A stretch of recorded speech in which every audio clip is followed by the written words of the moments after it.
Good morning, everyone. Welcome to next session. This is a fifth session of the second unit. In total, it is a 15th session of modern business law.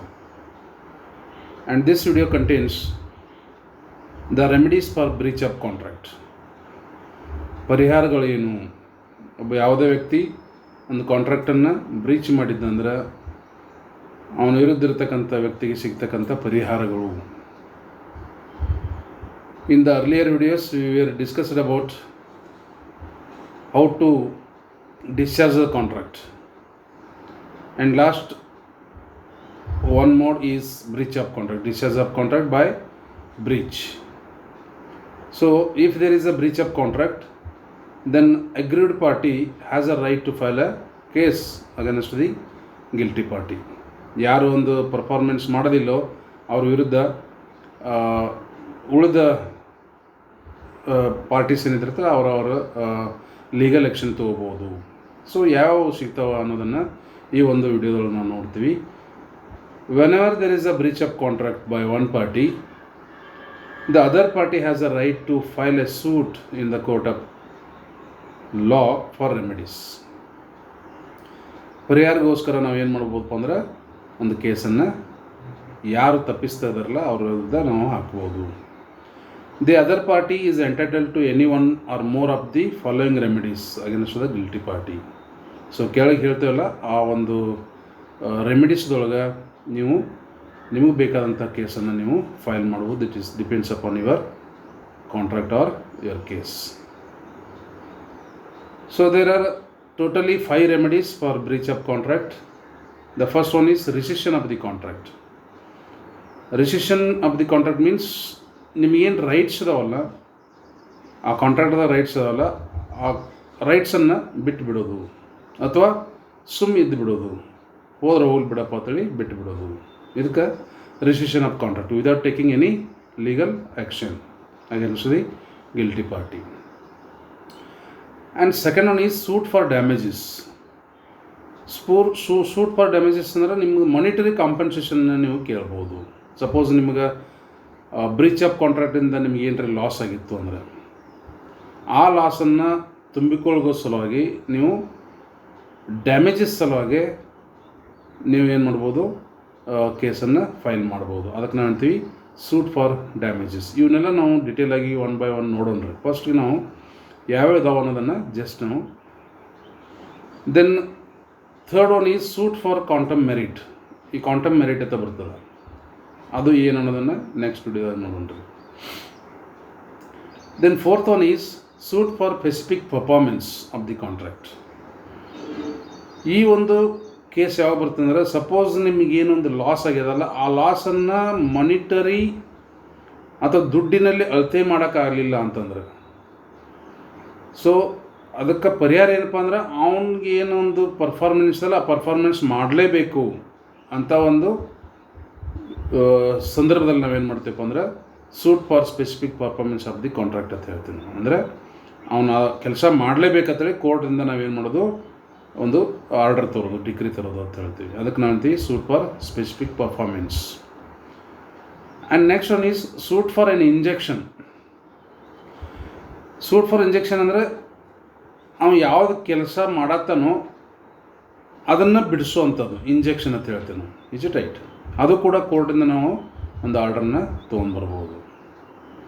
So ಈ ರೀತಿ ಒಂದು contract breach ಒಬ್ಬ ಪರ್ಸನ್ನಿಂದ ಆಗಿತ್ತು ಅಂದರೆ other person ಏನಿದಾರಲ್ಲ agreed ಪಾರ್ಟಿಗೆ ಅವ್ರಿಗೆ right ಇದೆ. They have to file a case against the guilty party in the court of law and get the remedies in the following circumstances. Is it right? So first ನಾವು rescission of the contract ನೋಡೋಣ್ರಿ. First remedies for breach of contract. Rescission means setting aside the contract. ಕಾಂಟ್ರಾಕ್ಟನ್ನು ನಲ್ಲಿಫೈ ಮಾಡೋದು. So ಅದಕ್ಕೆ ನಾವು ಅಂತೀವಿ rescission of the contract ಅಂತ ಹೇಳ್ತೀವಿ. When there is a breach of contract by one party, the other party may rescind the contract and he need not to perform his part of obligations to the contract. So suppose ಒಬ್ಬ ಯಾವ ವ್ಯಕ್ತಿ ಕಾಂಟ್ರಾಕ್ಟನ್ನು breach ಮಾಡಿದಂದ್ರೆ ಇನ್ನೊಂದು party ಏನು agreed party ಅಂತ ಹೇಳ್ತಿಲ್ಲ ಅವ್ರಿಗೆ ವಹಿಸಿದಂಥ ಕೆಲಸನ ಮಾಡದೇ ಇರ್ಬೋದು ಅಥವಾ ರಿಸಿಂಡ್ ಮಾಡ್ಬೋದು, ಆ ಕಾಂಟ್ರಾಕ್ಟನ್ನು ಬದಿಗೆ ಸೇರಿಸ್ಬಿಡೋದು. ಸೊ ಇದಕ್ಕೆ ನಾವು ಅಂತೀವಿ ರೆಸಿಷನ್ ಆಫ್ ದಿ ಕಾಂಟ್ರಾಕ್ಟ್ ಅಂತ ಹೇಳ್ತೀವಿ.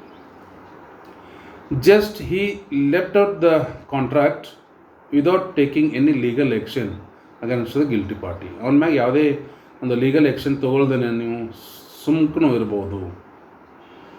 But if he faces any loss from such a breach of contract, suppose ಅವನ ಹತ್ರಿಂದ ಏನರ ಲಾಸನ್ನು ಆಗಿತ್ತು ಅಂದ್ರೆ, ಇನ್ನೊಬ್ಬ ಬ್ರೀಚ್ ಆಫ್ ಕಾಂಟ್ರಾಕ್ಟ್ ಮಾಡಿದ್ರಿಂದ ಇವ್ರಿಗೆ ಏನರೇ ಲಾಸ್ ಆಗಿತ್ತಂದ್ರೆ, then he can file a case against guilty party for the compensation for his loss. ಅವನದು ಲಾಸ್ ಏನೈತಿಲ್ಲ ಆ ಲಾಸನ್ನು ರಿಕವರಿ ಮಾಡ್ಕೊಳ್ಳೋದಕ್ಕೆ ಒಂದು ಕೇಸನ್ನು ಮಾಡ್ಬೋದು. Court may award the compensation if he proves his loss which is affected by the breach of contract by the guilty party. Guilty party ಏನಿದಿಲ್ಲ, ಏನು ತಪ್ಪಿಸ್ತಾ ತನ್ನ ಪರ್ಫಾರ್ಮೆನ್ಸ್ ಮಾಡ್ಲಾರ್ಕ ನಿಮ್ದು ಏನೊಂದು ಲಾಸ್ ಆಗೈತಿಲ್ಲ, ಇಷ್ಟು ಲಾಸ್ ಆಗೈತಿ ಅನ್ನೋದನ್ನು ನೀವು ಕೋರ್ಟ್ದಾಗ ಪ್ರೂವ್ ಮಾಡಬೇಕಾಗ್ತದೆ. ಪ್ರೂವ್ ಮಾಡಿದ್ರಿಂದ ಕೋರ್ಟ್ ನಿಮ್ಗೆ ಏನು ಲಾಸ್ ಆಗೈತಿಲ್ಲ ಆ ಲಾಸನ್ನು ಆ ಗಿಲ್ಟಿ ಪಾರ್ಟಿ ಕಡೆಯಿಂದ ವಸೂಲಿ ಮಾಡಿಕೊಡುವಂಥ ಒಂದು ಡಿಗ್ರಿ ಮಾಡ್ಬೋದು. ಸೊ ಇದಕ್ಕೆ ನಾವು ಹೇಳ್ತೀವಿ ರಿಸಿಷನ್ ಆಫ್ ದಿ ಕಾಂಟ್ರಾಕ್ಟ್ ಅಂತ ಹೇಳ್ತೀವಿ. ಸೊ ಮುಂದುವರೆದ the court may grant rescission in the following cases. ಯಾವಾಗ ಈ ರಿಸಿಷನ್ ಆರ್ಡರನ್ನು ಮಾಡ್ಬೋದು? Where the contract is voidable by the plaintiff. Plaintiff ಅಂದರೆ ಯಾರು ಕೇಸ್ ಮಾಡಿರ್ತಾರಲ್ಲ ಅವ್ರಿಗೆ ಪ್ಲಾಂಟಿಫ್ ಅಂತ ಹೇಳ್ತೀವಿ ನಾವು.